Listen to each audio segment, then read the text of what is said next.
حضرت پیر میر علی شاہ صاحب نے یہ لفظ لکھے کہ یہ نہیں ہو سکتا کہ ان سے کوئی خطا نہیں ہو سکتی اہل بیت سے، کہ یہ غلطی نہیں کر سکتے، یہ بھول چوک ان سے نہیں ہو سکتی، ایسی کوئی بات نہیں ہے، یہ بھی بھول سکتے ہیں، ان سے بھی خطا ہو سکتی ہے، اور یہ بھی اللہ سے معافی مانگتے ہیں بتقاضائے بشریت۔ چاہے وہ اہل بیت کا کوئی بہت بڑا فرد ہو، امام حسن ہو، امام حسین ہو، علی المرتضی ہو، تو طبقہ انبیاء کو اللہ نے معصوم رکھا ہے۔ عصمت جو ہے یہ مخصوص ہے انبیاء علیہ السلام کے ساتھ۔ یہ کہنا کہ یہ پاک ہیں نبیوں کی طرح، یہ عقیدہ غلط ہے، یہ اہل سنت کا عقیدہ نہیں ہے، کیونکہ اس پر دلیل نہیں ہے۔ عصمت انبیاء پر تو ہے، لیکن ان لوگوں کے عصمت پر کوئی دلیل نہیں ہے۔ ازواج مطہرات بھی جو ہیں وہ محفوظات ہیں، معصومات نہیں ہیں، محفوظات ہیں۔ دیکھیں نا، وَمَن یَأْتِ مِنکُنَّ بِفَاحِشَةٍ مُبَیِّنَةٍ یُضَاعَف لَهَا الْعَذَابُ ضِعْفَینِ وَکَانَ ذَلِکَ عَلَى اللَّهِ یَسِیرًا۔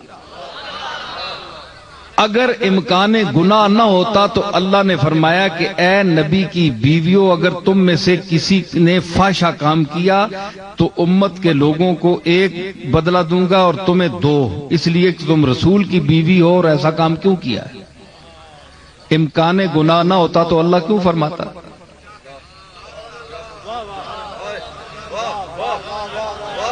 تو جب مائیں معصوم نہیں ہیں تو اولاد کس طرح معصوم ہو سکتی ہے؟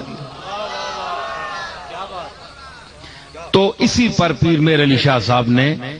شیعہ اور سنی کے جو میں آپ محاکمہ کیا ہے،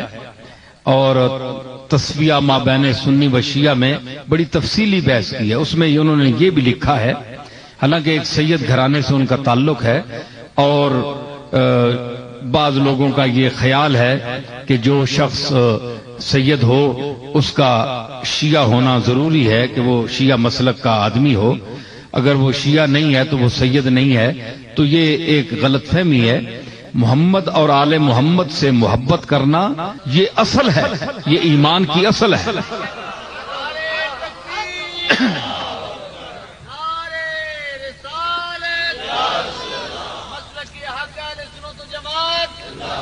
تو اس میں ذرا آج اور انداز سے آپ کے سامنے گفتگو کر رہا ہوں، اور یہ اس دور کا تقاضا ہے اور مجھے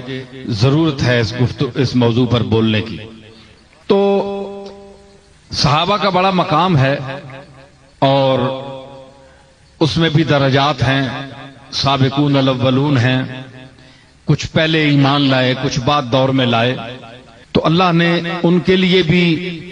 وعدہ فرمایا اچھائی کا تمام کے ساتھ، تو ہم ان کا بھی احترام کرتے ہیں۔ تو جس طرح اہل بیت کے افراد، ازواج مطہرات اور اولاد رسول یہ جب معصوم نہیں، اور حضرت پیر میر علی شاہ صاحب نے یہ لفظ لکھے کہ یہ نہیں ہو سکتا کہ ان سے کوئی خطا نہیں ہو سکتی اہل بیت سے، کہ یہ غلطی نہیں کر سکتے، یہ بھول چوک ان سے نہیں ہو سکتی، ایسی کوئی بات نہیں ہے، یہ بھی بھول سکتے ہیں، ان سے بھی خطا ہو سکتی ہے، اور یہ بھی اللہ سے معافی مانگتے ہیں۔ وہ تو ایسی بارگاہ ہے کہ معصوم ہو کر بھی استغفار کرتے ہیں، اور یہ کہتے ہیں کہ کوئی ہماری ایسی بات نہ ہو جو مالک کو ناگوار گزری ہو۔ حضور کتنی مرتبہ دن میں استغفار فرماتے تھے؟ تو یہ وہ بارگاہ ہے اللہ کی۔ تو اس حوالے سے کوئی بھی معصوم نہیں ہے، خطا ہو سکتی ہے، تو اپنی طرف سے عصمت کا یہ عقیدہ گھڑ لینا بغیر کسی سند کے، شرعی سند کے، قرآن و حدیث کی سند صحیحہ کے بغیر کسی کے متعلق کوئی عقیدہ گھڑ لینا کہ یہ طبقہ یوں ہے، یہ طبقہ یوں ہے، تو اس کی اہل علم کی نظر میں کوئی حیثیت نہیں ہوتی۔ جب تک آپ کے ساتھ، آپ کے پیچھے کوئی دلیل قطعی نہ ہو، حدیث صحیح موجود نہ ہو، کوئی قرآنی ثبوت نہ ہو، ادلہ قطعیہ میں سے کوئی دلیل نہ ہو، تو ویسے ہوا میں تعمیر شروع کر دینا یہ کوئی سمجھداری کی بات نہیں ہے۔ تو اہل سنت والجماعت کا جو مسلک ہے 1400 سال پر محیط ہے، اس میں بڑے بڑے اکابر اور بڑے بڑے لوگ پیدا ہوئے ہیں، تو یہ مسلک بڑی چھان پھٹک کے بعد جس طرح کہنے نا چھاننی وچ چھن کے پہنچے ہے۔ 1400 سال نہیں چھاننی لگی ہے، ہر عقیدہ ہر بات جو ہے وہ چھن کر آ رہی ہے، تو اس میں بڑی بڑی روایات ہیں، بڑے بڑے عجیب باتیں ہیں۔ تو یہ فرقے وجود میں آئے حضور علیہ الصلوۃ والسلام کے بعد، انہوں نے اپنے اپنے جس طرح شخصیت پرستی ہوتی ہے، شخصیت پرستی کا دور شروع ہوا، اور جس طرح احادیث میں آتا ہے کہ حضور علیہ الصلوۃ والسلام نے جناب علی المرتضیٰ سے فرمایا کہ تم سے جو بغض کرے گا وہ منافق ہوگا، اور جو حد سے بڑھ کر تجھ سے محبت کرے گا، جس میں اس کا دوسروں کے ساتھ لحاظ نہیں کرے گا میرے صحابہ کا یا اور شریعت کے احکام کا، وہ بھی جو ہے وہ بھی نجات نہیں پائے گا، وہ طبقہ وہ بھی خسارے میں رہے گا۔ یہ حضرت علی کے لیے حضور نے خصوصاً فرمایا تھا، اور تمام حدیثوں کتب حدیث میں یہ حدیث موجود ہے۔ تو یہ اس دور میں ہی یہ شخصیت پرستی، آپ کو پتہ ہے کہ لوگ جو ہیں اپنے مفادات کے لیے شخصیتیں چن لیتے ہیں کہ دنیا کا فائدہ ہمیں کس سے ہے، دین کا فائدہ ہمیں کس سے ہے۔ تو انسان یہ آج کا انسان نہیں ہے، یہ انسان بہت دور سے دور سے چلا آ رہا ہے، اور بڑے دور سے چلا آ رہا ہے۔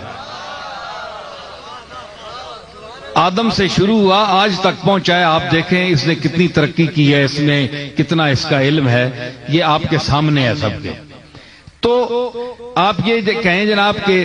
ہم جو ہیں اس دور میں ہمارے انسانوں کے جو تقاضے ہیں وہ کچھ اور ہیں، پچھلے جو تھے وہ ہمارے جیسے انسان نہیں تھے، وہ ہمارے جیسے ہی انسان تھے، صرف ان کو رسول اللہ کی صحبت اور زیارت نے ان کا رتبہ بلند کر دیا۔ حضور کی وجہ سے ہم نے اہل بیت کی بھی محبت کرنی ہے، عزت کرنی ہے، اور صحابہ کا بھی خیال رکھنا ہے، ٹھیک ہے نا؟ تو یہ حضور کی وجہ سے ہے، مرکزی ذات آپ کی ہے، یہ آپ کے ارد گرد پھرنے والے سیارے ہیں۔ تو سورج کے قریب تر جو ستارہ ہوگا، جو سیارہ ہوگا، اس کو قرب کا اتنا ہی شرف ہوگا جتنا وہ قریب ہے، اور جو جتنا دور ہے تو اسی مدار میں گردش تو وہ سورج کے ارد گرد ہی کر رہا ہے، لیکن اس کا مدار کھلا ہے، وہ ذرا دور ہے، اور یہ ذرا قریب ہے، اور جو قریب ہے وہ قریب ہے، جو بعید ہے وہ بعید ہے۔ دیکھیں نا، جو قریب ہیں وہ قریب ہیں۔ اب دیکھیں حضرت صدیق اکبر حضور کے قریب تھے،